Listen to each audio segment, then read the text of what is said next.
Welcome to On the X. Today's episode is a compilation focused on entrepreneurship, the lessons, setbacks, and breakthroughs that come with building something from the ground up. You'll hear from Dan Martell, Jack Daly, Randy Hetrick, Handlon, and James Kerr. Each offers a different perspective on leadership, growth, and the work behind building something that lasts. First up is Dan Martell, a serial entrepreneur and business coach. Dan shares his concept of the buyback loop, a system designed to help leaders reclaim their time, avoid burnout, and grow their businesses more effectively. So here we go with Dan Martell on the X.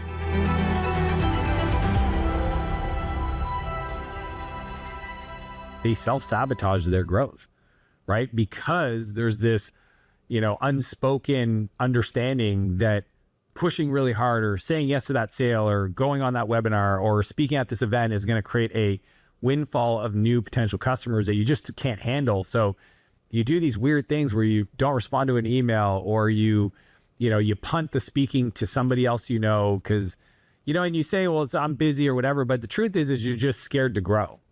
So the buyback loop states that when you feel the pain line, you do one of three things. The first thing is you do an audit around your calendar. I truly believe that your calendar is a reflection of your priorities. And when people tell me that my family's a priority, my health's a priority, it's like, just show me your calendar. There's no debate. There's two things I look at: your bank account and your calendar. If I don't see you making investments in the thing you say is important, or your calendar has those items in there, but other things are in there, like some random call with somebody you don't even know, that a person that you don't even know introduced you to, and you just accepted it into your calendar for an hour, that's wild. So the time and energy audit is really looking at your calendar through kind of an XY axis of, what are the activities that light me up? Okay. I call these green things that, I enjoy doing. Like this conversation, I love these conversations. Like, could do them for 8 hours in a row, feel super energized, go home to the family, have all the headspace, and it would be like the best day ever, right? And honestly, many of my days sometimes look like that, and they're super fun. And then it's, of that activity that lights you up, what are the things that make you the most money, that have the most leverage, right? It's not always directly like I get paid to do this, but the work of doing that generates opportunity and income into the future. And if you look at that through this kind of grid, that's the top right corner of like the production of where most entrepreneurs should spend their time. Things that are very unique to them, they really enjoy, and it makes them money. Everything else in the bottom left, that's like immediately like not a good use of your time, right? Then you go down to transfer. So as soon as you have that bucket of stuff that's like red, that sucks your energy and just you hate doing it, and that would cost very little to pay somebody else to do, that's after you do the time and energy audit. You then go to transfer. Now, transfer for me, because this is the problem, right? Is most people say, well, I would hire somebody, I don't have the time to train them. Well, I would hire them, but every time I hire somebody, it's easier for me to do it myself. Like, right. I get, you name it, right? And I have this philosophy that 80% done by somebody else is 100% freaking awesome. So we just got to understand that there's no math equation that outcorrects the fact that you just can't work enough to build $1 million business or $10 million business. Like, there's not enough hours in the week, right? AI is giving us huge amounts of leverage, but even with that, business is the business of people, right? I always joke with my clients, like, business would be easy if it wasn't for people. Like, I'm a professional psychologist. Like, in my world where I'm involved in so many different companies, like, it is trying to communicate. And that's why I think emotional intelligence is such a powerful thing to develop. So when we transfer, my philosophy is, and I call it the camcorder method, I record myself doing the work. So even on this desk, I have 2 cameras. Even this morning, we just launched our new website, and the feedback was me recording. So on your phone or your iPad or your laptop, you can record and you can talk. So when I'm doing my work, I record myself doing the work, so that in the future, when I hire somebody to do that work, I can give them a bunch of recordings for them to watch for their onboarding. So if any person joins my team in any of my companies, your first week is essentially watching videos. And then at the end of the week, there's a test they fill out to see if they actually watch the videos. Because I want to do the work. I call it net time, no extra time. I do the work. So in the early days when I was starting this process off, my inbox, I was like, I don't want to do my email anymore. I need to hire somebody to support me in my email. Well, I just recorded myself doing my email, and I created a system in it, and I teach it in the book. And then when I brought in my assistant, and I've had several assistants over the years, they just watch the videos. And I've had assistants come in on day 1 and on day 5, they have full access to my inbox. I'm at a point now where, like, when I say I've had several assistants, it's because they usually end up going and operating other areas of my life. Because like somebody that's that close to you operationally gets to know a lot. So I've had some lead customer success teams or, but I have now a chief of staff that's going to stay in that position forever because that just makes a lot of sense. But the camcorder method is like the transfer side. And then the last step out of the 3 is the fill side. So audit, transfer, fill is the 3 steps. We audit our calendar for time and energy. We transfer it to somebody else that costs us very little, like the lowest amount of labor cost for the highest amount of time we get back. And then we fill our calendar with things that make us money. So if you're a logo designer, design more logos. If you're a coach, coach more. But everything else you want to get off your plate, especially if it's red, and then also invest in you, right? Like, to me, if you want to become more, you got to be more, and your income is correlated to your investment in personal development. So most people don't even have the space in their calendar to actually invest in becoming more, to be able to then charge more, right? When people read the book and they do this math equation called the buyback rate, sometimes I get the comment like, well, damn, my buyback rate's like $2. And I'm like, yeah, well, that's because what you're doing is just not valuable in this world. Like, there's no other answer. So then it's, well, how do you become more valuable? And that's where we got to really look at our calendar and say, where am I reading books? Where am I going to seminars? Where am I working with my coach? Where am I, spending time to really upgrade my throughput, my output, and solve higher quality problems for people that value those problems? And I think that buyback loop, even today, like probably 3 times in the last 12 months, I've had to go back to it and redesign my calendar because of the amount of change in my life. And that's usually the way it works. Is like, I've gotten really sensitive to it now. Even my chief of staff, Ann, she helps me with it, where she'll be like, I think we need to go through this again, go look at the last 2 weeks and figure out what's the next sequence of 3 to 4 hires, because I can already tell. Because here's the thing, Chris, most people don't realize this, but if you do things long enough, things that used to be green turn yellow, right? Like I used to love writing code 8 hours a day. Now I don't. I like to write certain types of code. I like to prototype stuff. I like to play around with different APIs, but I don't need to write code for 10 hours a day. So it's like the things that used to be green start turning yellow. You want to get them off your plate before they turn red and start zapping your energy or zapping your focus. Yeah. That's what the buyback loop is. The place in that loop that I think is the sticking point for a lot of people, certainly for entrepreneurs, fledgling entrepreneurs, is the transfer part. It is the, like, auditing your calendar, I think, is something like, oh, okay, I can get into that. I can like see where I can find some time. But people that start companies, you start them as usually one person. You do everything, right? And then at some point, maybe you have a buddy or whatever. But that idea of really handing responsibilities over to people, somebody else, that's where people get stuck. Gary. And the arguments usually are outside of the, I've got to train this person. It's, I can't afford it. Or they're not going to do it right. They're not going to do it the way. They're going to embarrass me. They're going to cost me my business. They're going to cost me money. Yeah. They're going to cost me my time because I'm going to have to review it all. Yeah. Here's the thing is all true. However, if you want to grow, the only path forward. Yeah. So it's like you can make 300 grand a year as a specialist. Okay. There are great individual lawyers, chiropractors. There's examples of like, $250,000 a year, doctors, etc. But what they've done is they've just got really high paying jobs. They might masquerade as an entrepreneur, but they're not an entrepreneur. They're not what I define as an entrepreneur. They're not creating, because to create, you have to have a team. You need to collaborate. So that's why in my book, when I talk about this framework called the replacement ladder, I show the argument for why you want to start with the lowest cost, lowest potential friction, right?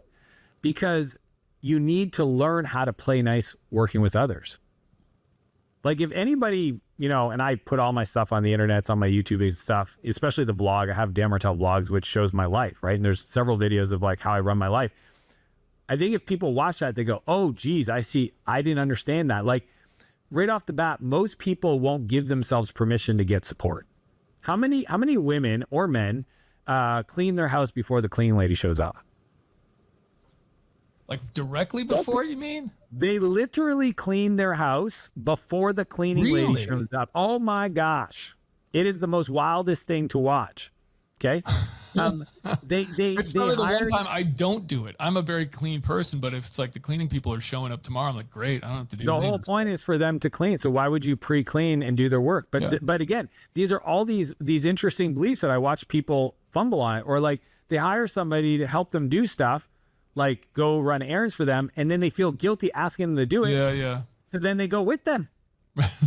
It's like, I'm like, the whole point of hiring the person is for you to get your time back, and now you're offering to go with them, and now they got a buddy and you got a buddy, but you're not doing the work you're supposed. Like, it's just these I call it the trauma trust barrier. There's a barrier that people have a hard time letting go of that has nothing to do with the person or the situation. It has everything to do with your background and your beliefs around it. I'll give you a good example that I think a lot of people wouldn't even consider is the fear of abandonment. How does that materialize in the business? Well, I have a guy I know, okay? I wouldn't say a friend, but I know of a guy. He's got 7 people on his team that he pays, 6 figures, that do not add any value, are not high caliber people, are not trained, experienced, educated in the roles they're in the team. And he suffers in his business wondering why, when it's clear it's those 6 people that he's known for the last 15 years. And the reason why he's allowed those people to stay and he will not entertain the idea of transitioning them off his team is because he trusts them. And what I see is a person that's scared of somebody leaving them. So here he is, he's got these friends that he's known for 15 years. He controls their relationship by being the person that financially supports them. They're not performant. They cause a lot of pain in his life, but he keeps them around because it's safe. Now, that has nothing to do with business, but in my perspective, everything to do with business. And that's the trauma trust barrier. And I don't talk about this in the book, but it's one of the mental models that I use to explain to my private clients, because a lot of them don't even see themselves doing this, where they're like, why am I so scared to move on from this person? Or why am I so scared to ask for this support? Or why am I so scared to let go? Yeah. And it's always this part of their history that is showing up in their business. Like, business is just personal problems that show up in a professional space. Next, you'll hear from Jack Daly and Randy Hetrick. Together, they stepped in to buy TRX out of bankruptcy and relaunch the brand. They take us inside that process and explain the first critical moves they made to breathe new life into the company. So what were the things, so collaboratively then, okay, Jack comes on board, new CEO, Randy, you're the chairman, right? That's your title, kind of whatever you want to, however that works exactly. What were then the, let's call it 3 things that it was like, we got to fix these things, right? Was it, because obviously you're coming from slightly different perspectives. Randy's got a lot of time under his belt at the company. Jack, you've got kind of the outsider looking in, done a lot of deals on Wall Street. What was it? Was it personnel? Was it supply chain? Is it, something else? Is it, hey, we got to expand our offerings? Like, what were those things? So, number 1, build a team. We exited 9 of the top 10 people right away. Wow. Wow. Really? So just let that settle in, right? So we built a team immediately. Whoa. And so that was the most important part of this. We had to keep the operations going. We had to go through that bankruptcy process, make all of that work. But we had to start with foundationally building a team.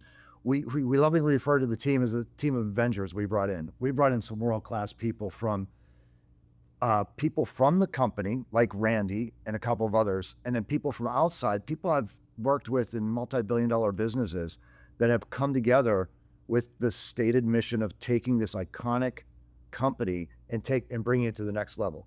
So team was clearly number one. Okay. And I'll say the second you could add. Second was re-engage and light up the ecosystem. Those 300,000 plus certified trainers worldwide, we have people out there who have TRX tattooed on their bodies, and they love the brand. And you have IP, which is important. You have the people who are in the company, but then you have this whole ecosystem. And we wanted to show the love to that ecosystem, because that's one of the most valuable parts of TRX is that community. So we started doing summits all over the world. Summits are gatherings for 2 days of people who are very enthusiastic about TRX, who are professional trainers, and they come together. We upskill their skills, both in training as well as in business. And what it does is it just reignites that ecosystem, that culture around the world. So re-engaging the ecosystem was also and that was, I mean, I'll double tap that one because that was critical. I think one of the mistakes that happens a lot in sort of finance-driven leadership perspectives, right, is that you look at what's tangible asset, but one of the really, really important things in consumer businesses is the brand, right? And the brand isn't just like your logo, right? It's the way that someone looks at the company, feels about the company. And that's something that very often ends up getting short shrift when a company's under pressure, right? And that had definitely happened at TRX. One of the, I mean, I would say our strongest asset up until that point had been the, not just the internal team, it was the 2 or 3 rings, concentric rings around the company that are instructors, and then those fitness pros who had gone through courses and fallen in love with the brand, and then the people who they touched, right? And that's something that's an intangible, but hugely important to a company that does fitness or any other really like high touch consumer product. So we had to spend some real time and energy on that because that had largely been pushed aside as the company had, been sort of headed toward financial trouble. We had to go back and reignite that. And that, that's one of those things that's kind of easy to say you're going to do, actually pretty hard to do. But you guys get this. Navy SEALs understand the value of culture, unlike almost everybody else on the planet, right? And so it's just a part of your nature, but it's not necessarily for regular business people. So that was number 2, is really focusing on the global culture. And then number 3 was process and operations. And, having a Mark Fields from Ford, a Frank McGuigan from Transplace, Dan Tiemann from KPMG, we have world-class, a Woody from Nike, ran global warehousing for Nike. We have world-class people coming in here focused on the stuff that's not sexy. We run a sexy fitness company that's branded. We got to the plumbing, electrical, the structural work of the company. We completely transformed the supply chain, completely. We completely rebuilt the tech stack, completely. We completely rebuilt the marketing team, the sales engine, all of the stuff that's behind the wall that nobody sees. We had to rebuild that while we kept this global business running. And it is the proverbial, repairing an aircraft while it's in flight. Yeah. So for that foundational rebuild, so that was number 3, operational excellence, which just hadn't been that closely paid attention to. So that was the 3rd. And I will add the 4th is begin to think about, but we had to get those first 3 done first, the growth vectors for the company, which, by the way, we have some pretty exciting growth vectors, but we had some rebuilding to do. And we did acquire, while we were doing all that, we acquired a company called Wybel, which, by the way, I'm a deal guy, so I buy companies for a living for 25 years. And we have this world-class board, and you'll test this. I got the board together and say, if I go up to the bar and I order a vodka, don't give it to me. If I come in with a deal while we're going through this rebuild, just say no. Even though I control the company, just say no.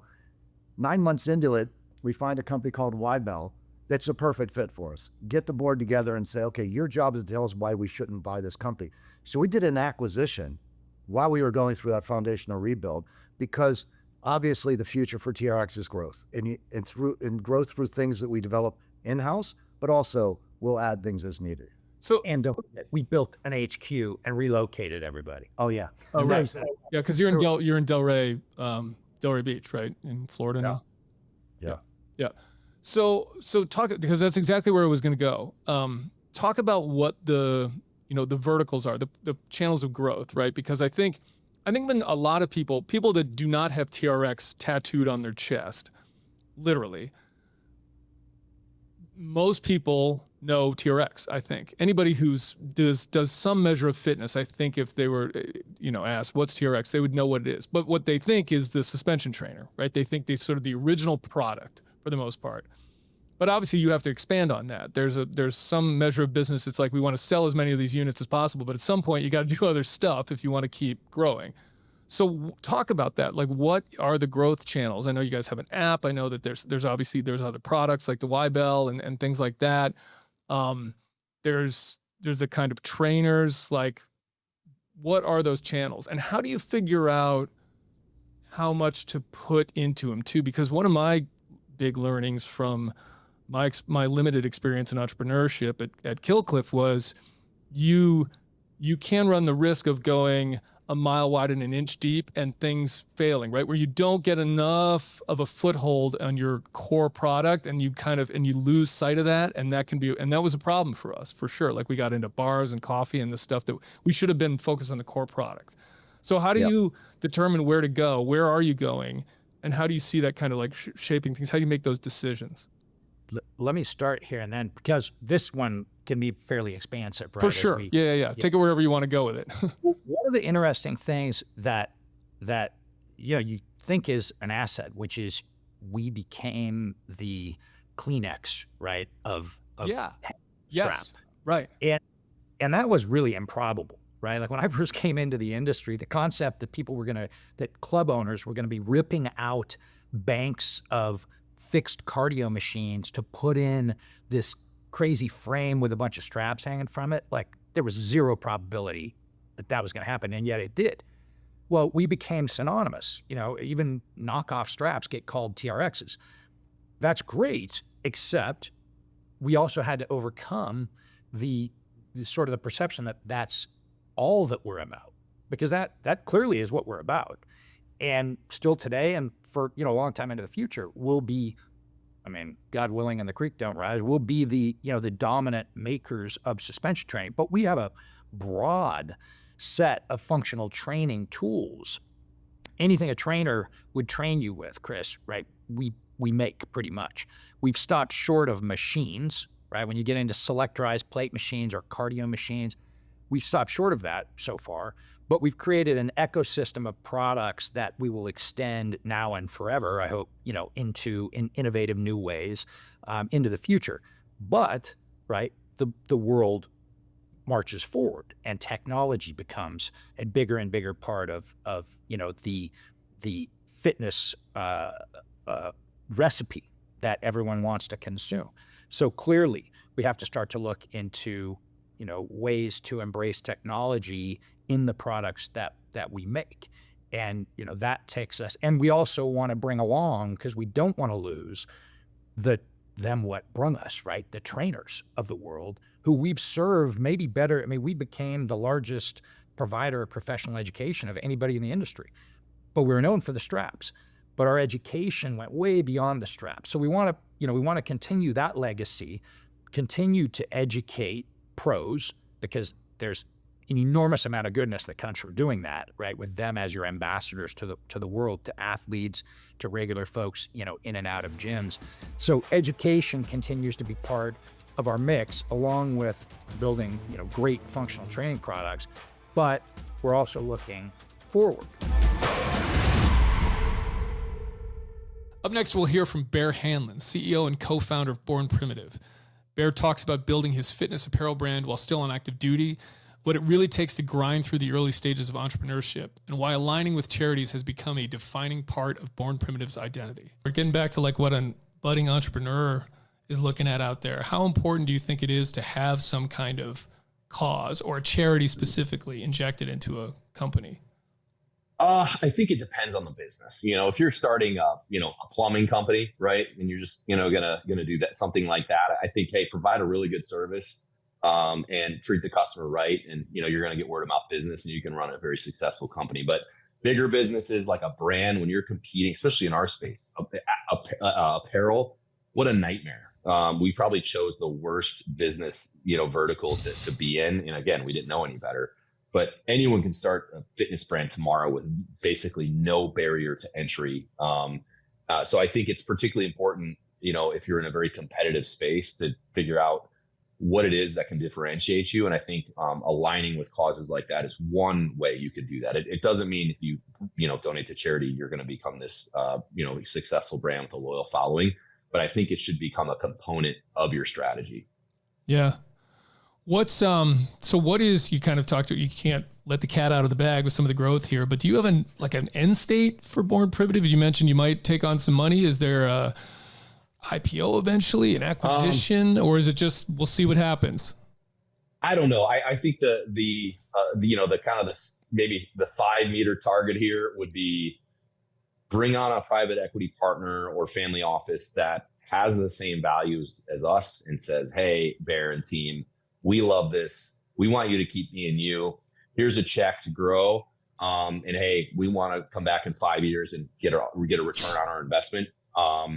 At that point, probably would be another entity that would take a bigger piece of the pie. And I think that would be the real crossroads, because that might be someone who wants to buy 70% or 80%. And you need to make a decision. Okay, while I'll still be the CEO, they can fire me tomorrow, and overnight they can change the course of our business or the values if they want. So I will need to vet that very hard and make sure, I do my homework on them. And it was actually pretty funny. We were in process for a PE firm a couple of years ago, and it was we were actually under a letter of intent. So 60-day letter of intent. The deal was done. Everyone was high-fiving. We found a great entity that really aligned with us. These guys out of Utah. And but we had a few other PE firms come, and I pitched them in this exact room.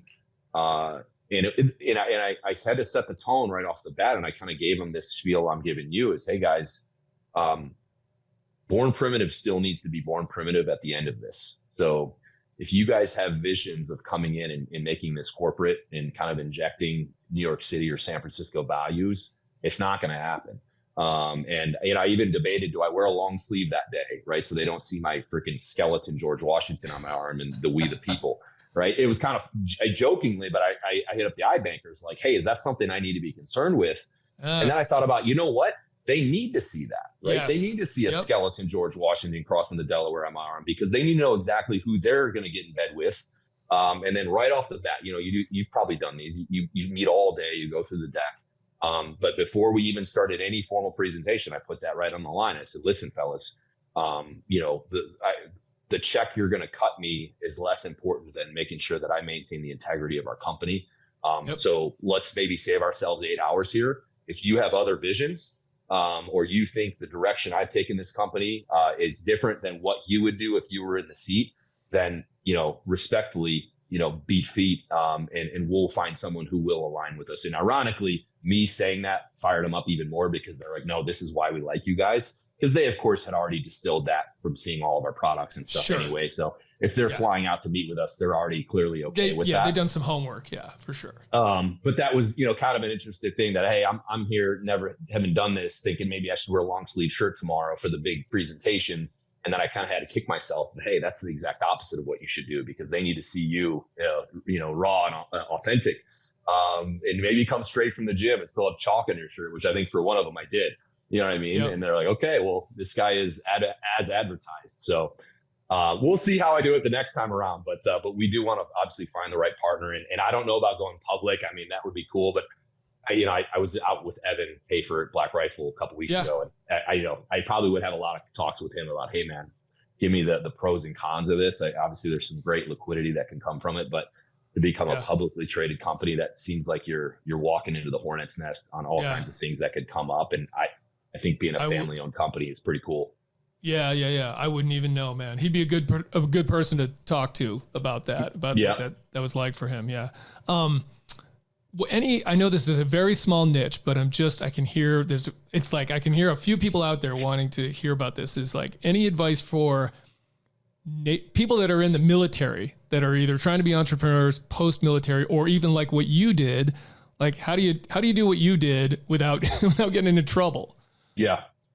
Well, great question. And I usually, and I'm actually going in a couple of days to speak at the Honor Foundation. They usually do an entrepreneurial panel for the guys that are transitioning. And I've done 4 or 5 of them already.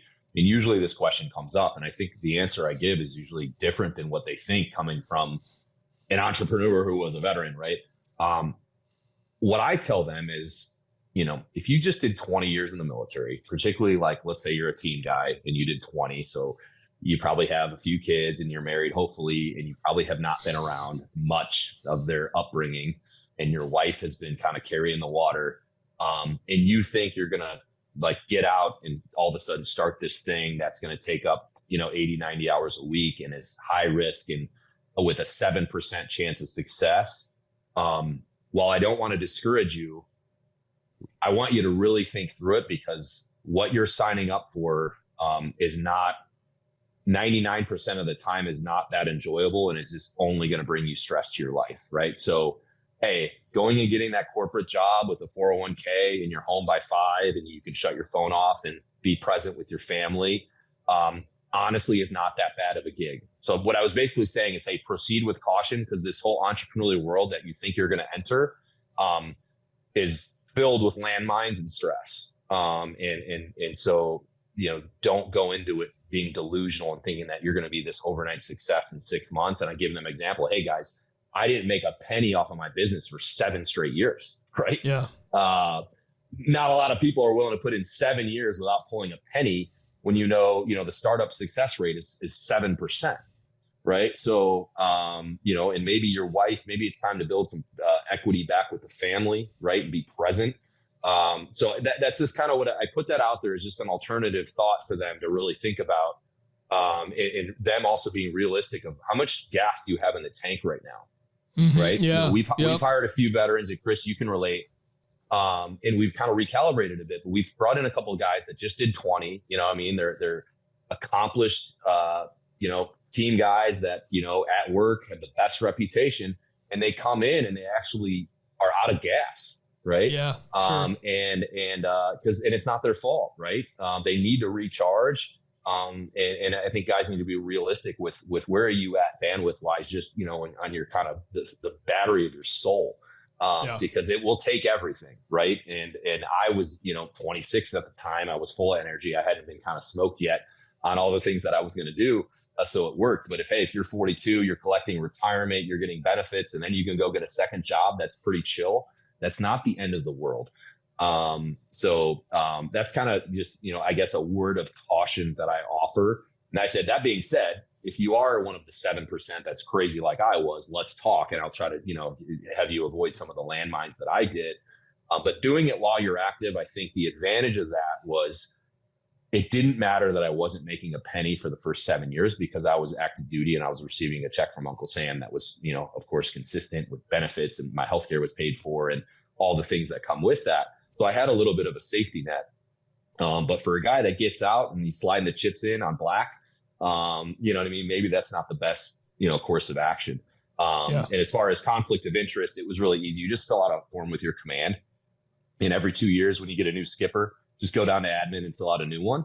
And as long as it's not a business that like is a conflict of interest, like as a SEAL, you can't go start like a shooting school on the side, right? Where you're right. You know what I mean? But this was like, all right, this guy's making like spandex shorts, like he's fine. You know what I mean? And I disclosed it, and it was never a problem. And while I was active, I kept my active duty kind of job very, on low key for obvious reasons, because I didn't want to violate that either. And finally, we'll hear from James Kerr, author of Legacy, What the All Blacks Can Teach Us About the Business of Life. He shares what entrepreneurs can learn from the All Blacks rugby team, the most successful team in the world, and explains how leadership and culture, rather than talent alone, are what set winning organizations apart. The one I want to start with, actually, I'm not going to go necessarily in order here, is the no dickheads one, because I love this so much because, for a few reasons. One, I just love it, that the fact that one of these is no dickheads, like that's just great. And it's straight to the point, like, exactly what it's saying. Two, I was the president of a startup beverage company called Killcliff for about 5 years. And it was founded by another SEAL. And we only had one rule at that company, and it was no douchebags. And it basically the exact same thing. Now, I didn't make that up. I don't know if Todd, the founder, or GW, like the kind of second guy there, came up with that. But it was like literally our one rule was just like no douchebags here. And I don't think it was derivative of this at all. I think it was independently thought of.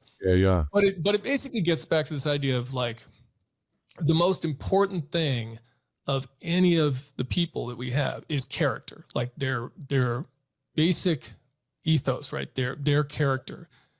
And to me, it's something that we overlook a lot in organizations, professional organizations. We look for, and I've had this conversation with other people, we look for skills, we look for experience, that kind of thing, which can be important. Obviously, if you have a rugby team, you need people that can play rugby. You can't just have great people. Yeah. But that doesn't outweigh character. Like when I talked to Simon Sinek about this, it was like, yeah, the problem is a lot of times we hire for organizations in the wrong order. We worry about skills first, then character. We should be worrying about character first, then skills, because a lot of that stuff can be taught. And it's exactly what like SEAL training is all about. Character. No one has any of the skills going into that at all. It's all about character. It's like, find out what this person is about. So how do we get some of that back? Because I mean, the other example I'll bring up just real quick, and then I'll turn it over to you, is there's a lot of like professional sports teams where you see this, where they fall into this trap. They hire or they recruit, draft some superstar who is got all the talent, amazing athlete, but is clearly a dickhead, right? Is clearly in it for themselves, and it's corrosive to the organization. And I see it, you see it all the time, and you're like, why do they have this person on their team? That's not, So why do we fall into this trap still? And how do we get out of it too? Why do we fall into, I mean, it can be very difficult to spot the dickhead sometimes. That's true. Yeah. There's a friend and client of mine who, in a very different business, in the private equity business, who, if you don't recognize the psychopath that they're in your office, kind of, or it's you, and within that financial sector, there's a higher percentage chance that they're around, but of course, they're the ones who do you in, and the only way is time. The only way to recognize is time, because psychopaths, dickheads, the selfish usually take a long time to really reveal their true self. So they're very good at masking and very good at manipulating often. Yeah, I'm not saying you have to be a psychopath to be a dickhead, but so time is one of the things. How do you, and often with sort of transfers or drafts or whatever, time isn't on your side when you're bringing people into an organization. And sometimes when you need to fill a slot in a corporate organization, time's not on your side, and you're only getting the best side from an interview, even if you have 7 interviews. Right. Everyone's on their best behavior. So it can be quite difficult to pick. Right. I think in terms of that, I think why it's so important. There's a lovely, I think it's a Turkish proverb.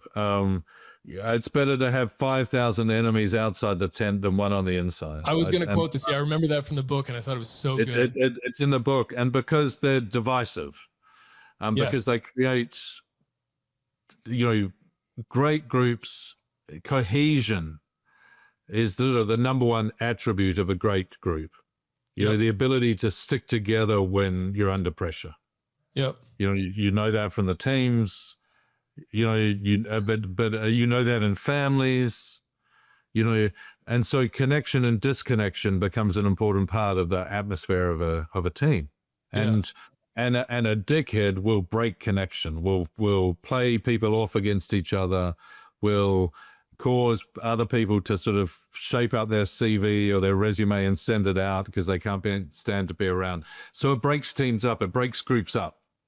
Yep. And a churn of the team constantly changing doesn't create the stability that you really need to perform, and so there's a very, and worse, what it does is it raises everyone's adrenals, right? So everyone's walking on tiptoes and on eggshells. And what happens then is it's not a psychologically safe environment.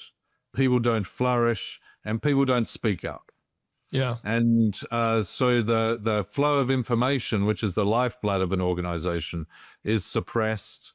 So is enthusiasm and connection and commitment It's the beginning of the end. And so that's the reason why.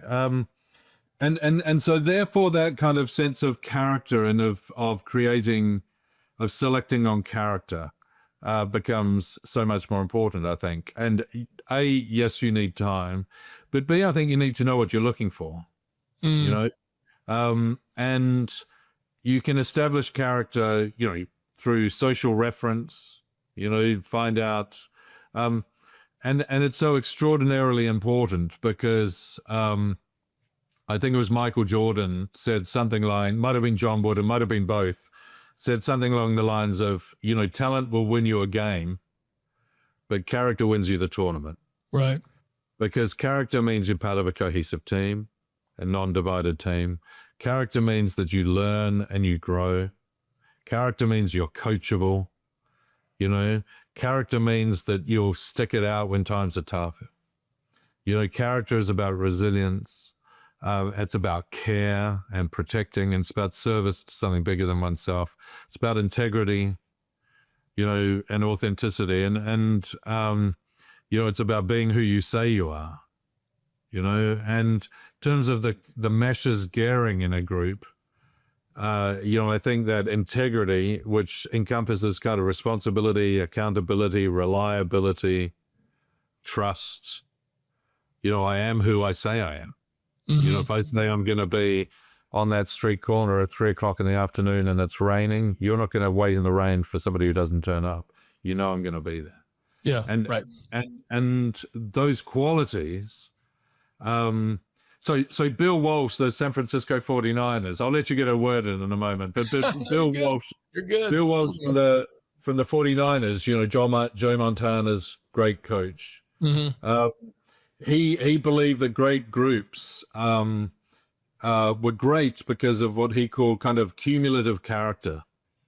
It's the accumulated exponential value, the compounding interest that you get from character. Yeah, right.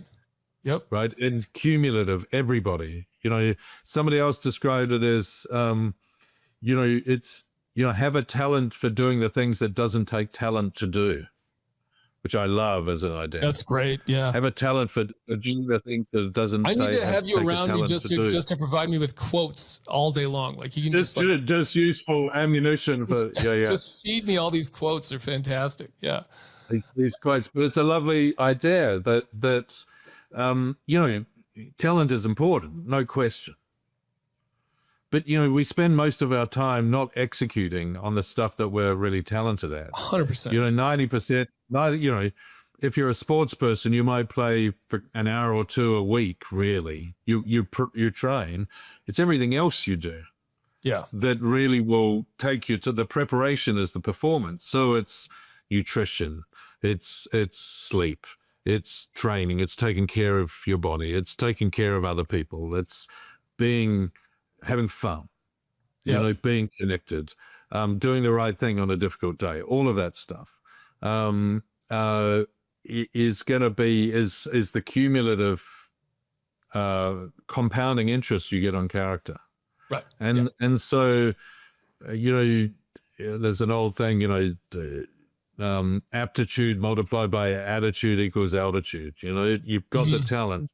It's going to be multiplied or not by your attitude. And your attitude is really set by your character and your ability to deliver on who you say you're going to be in order to act as in military terms, a force multiplier to your talent. And as Bill Walsh said, the score will take care of itself. You'll get the results. But if you're shortchanging, if you're difficult to work with, if you're all of that, you won't perform to your best, and neither will the people around you. And I mean, my last thing on this is just, it's interesting. I've just been going back and looking where the idea of culture comes from. And it came from Cicero, the great Roman statesman and philosopher, writer, lawyer, speech maker. And it's the animating spirit of self-cultivation. Right? That if you cultivate your character and if the environment around you cultivates your character, good things happen. It's an environment to grow and to flourish. Now, what spoils flourishing? a dickhead. You know, somebody who knocks you down to size, makes it difficult, fills you with fear. You don't grow in those circumstances. Yep. You know, so I think the question around culture is, what's the optimum conditions for flourishing? And is somebody contributing to that optimization, or are they sucking energy out of it? You know, which side do you sit on that equation? Thanks for listening to On the X, the official podcast of the Navy SEAL Foundation and an Ironclad original series. Learn more at NavySealFoundation.org or text On the X to 60104. See you next time.